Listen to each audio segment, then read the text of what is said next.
Hello ഒരുപാട് എല്ലാവർക്കും നമസ്കാരം. അപ്പൊ നമ്മളൊരു ബിരിയാണി ഉണ്ടാക്കാൻ പോവാണ് കേട്ടാ. അപ്പൊ നിങ്ങളെയും കൂടി കാണിക്കാന്ന് വിചാരിച്ചു. അപ്പൊ നിങ്ങൾക്കും ബിരിയാണി ഒക്കെ ഉണ്ടാക്കാൻ താല്പര്യമുണ്ട്, പക്ഷെ മടിയാണ്, അല്ലെങ്കിൽ കുറെ പണിയല്ലേ എന്നൊക്കെ വിചാരിക്കുന്നവർക്കാണെങ്കിൽ പെട്ടെന്ന് തന്നെ നമുക്ക് ഇങ്ങനത്തെ ഒരു ബിരിയാണി ഉണ്ടാക്കിയെടുക്കാം. ഇത് ഫ്രൈഡ് ചിക്കൻ ബിരിയാണിയാണ് ഉണ്ടാക്കണത്. അപ്പൊ ആദ്യം തന്നെ നമ്മൾ ചിക്കൻ മാഗ്നേറ്റ് ചെയ്യാൻ വെക്കുകയാണ്. അപ്പൊ ബിരിയാണിക്ക് ആയ കാരണം കുറച്ച് വലിയ പീസ് എടുക്കണം നല്ലത്, പക്ഷെ ഇത് ചെറിയ പീസാണ് കേട്ടോ. അപ്പൊ നമുക്ക് അതിൽ ആവശ്യമായ മസാലകൾ ഇട്ട് കൊടുക്കാം. ഉപ്പ്, മുളക് പൊടി, മല്ലിപ്പൊടി, ഗരം മസാല, മഞ്ഞൾപ്പൊടി, പിന്നെ ഞാൻ കൂടെ കുറച്ച് കാശ്മീരി ചില്ലി പൗഡറും കൂടി ഇടുന്നുണ്ട് കുറച്ച് കളറിന് വേണ്ടിയിട്ട്. പിന്നെ ചെറുനാരങ്ങ അല്ലെങ്കിൽ വിനീഗർ ഏതെങ്കിലും ഒന്ന് ഒഴിച്ചു കൊടുക്കുക. എന്നിട്ട് നന്നായിട്ട് മിക്സ് ചെയ്ത് വെക്കാട്ടോ. അപ്പൊ അത് നന്നായി മിക്സ് ആക്കി നമ്മൾ വെച്ചിട്ടുണ്ട്. എന്നിട്ട് നമ്മളൊരു അടികട്ടിയുള്ള പാത്രം എടുത്ത് അതിലേക്ക് കുറച്ച് നെയ്യും പിന്നെ കുറച്ച് ഓയിലും കൂടി മിക്സ് ചെയ്തിട്ട് ഒഴിച്ചു കൊടുക്കുക. എന്നിട്ട് അതിലേക്ക് നമ്മൾ കാഷ്യൂ, കിസ്മിസ് എല്ലാം കൂടി ഒന്ന് ഫ്രൈ ചെയ്തിട്ട് എടുക്കുകയാണ് ചെയ്യണത്. ഇത് ചെയ്യുമ്പോൾ കരിഞ്ഞു പോകാതെ നന്നായി ശ്രദ്ധിക്കണം, പെട്ടെന്ന് കരിഞ്ഞു പോയിട്ടാ. പിന്നെ നമ്മൾ കുറച്ച് സവാള ഫ്രൈ ചെയ്തെടുക്കുന്നുണ്ട് ഗാർണിഷിന് വേണ്ടിയിട്ട്. അതിനും കഴിഞ്ഞ് നമുക്ക് ആ പാത്രത്തിൽ തന്നെ റൈസിനുള്ള പരിപാടി നോക്കാം. പട്ട, ഗ്രാമ്പു, ഏലക്ക, ജീരകം, പെരുംജീരകം അങ്ങനെ സംഭവങ്ങളൊക്കെ ഇട്ടിട്ട് കുറച്ച് സവാളയും പിന്നെ ഇഞ്ചി, വെളുത്തുള്ളി, പച്ചമുളകുള്ള പേസ്റ്റും കൂടി ഇട്ടിട്ട് നന്നായിട്ട് മിക്സ് ചെയ്യുക.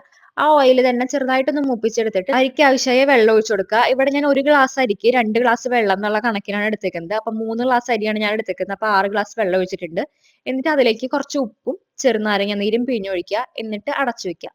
ഉപ്പ് കുറച്ച് ലേശം ഒന്ന് കൂടുതൽ നിൽക്കണ രീതിക്ക് വേണം ഇടാനായിട്ട് ട്ടാ. എന്നാലും റൈസ് ആകുമ്പോൾ കറക്റ്റ് ആയിട്ട് വരുള്ളൂ.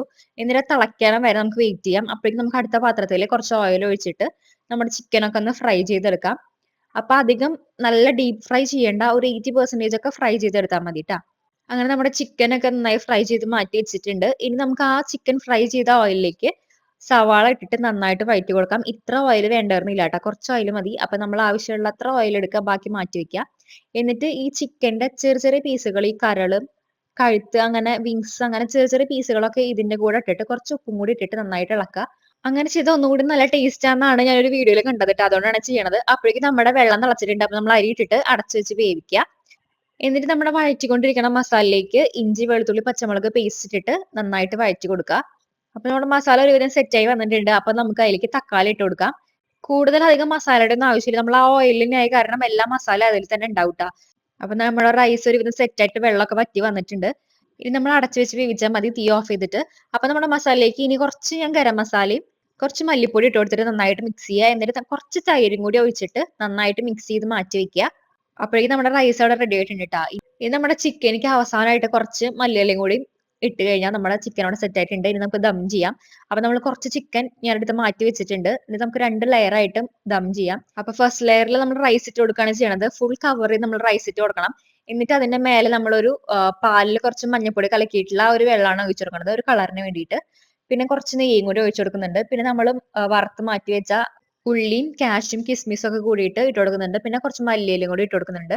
പിന്നെ നമ്മൾ സെക്കൻഡ് ലെയർ സെറ്റ് ചെയ്യാണ്. സെയിം ഫസ്റ്റ് ലെയർ ചെയ്ത പോലെ തന്നെ സെക്കൻഡ് ലെയറും ചെയ്തിട്ട് ലോ ഫ്ലെയിമിൽ ഇട്ടിട്ട് കുറച്ചു നേരം ദം ചെയ്യാണ് ചെയ്യണത്. അപ്പൊ നമ്മളെ നല്ല ലോ ഫ്ലെയിമിൽ ഉണ്ടാകുന്ന പ്രത്യേകം ശ്രദ്ധിക്കണം. പിന്നെ ഫോയിൽ പേപ്പർ ഉണ്ടെങ്കിൽ അത് വെച്ചിട്ട് അടച്ചു വെച്ചാലും മതിയാവും. അങ്ങനെ നമ്മുടെ അടിപൊളി ബിരിയാണി റെഡി ആയിട്ടുണ്ട്. അപ്പൊ എല്ലാവർക്കും ട്രൈ ചെയ്യാൻ പറ്റുന്ന ഒരു സാധനമാണ്. അപ്പൊ ഇനി എല്ലാരും വീട്ടിലുള്ള സമയത്ത് എല്ലാവരും ഒന്ന് ഉണ്ടാക്കി നോക്കുക. എന്നിട്ട് എല്ലാവർക്കും കൊടുക്കുക. എങ്ങനെയുണ്ട് അവരുടെ അഭിപ്രായമൊക്കെ അറിയാം. അപ്പൊ ഇന്നത്തെ വീഡിയോ ഇത്രയുള്ള. വീഡിയോ ഇഷ്ടമാണെങ്കിൽ ലൈക്ക് ചെയ്യുക, സബ്സ്ക്രൈബ് ചെയ്യുക. അപ്പൊ ബിരിയാണി ഉണ്ടാക്കാൻ മറക്കല്ലേ. ബിരിയാണി ലവേഴ്സ് കമന്റ് ചെയ്യുക.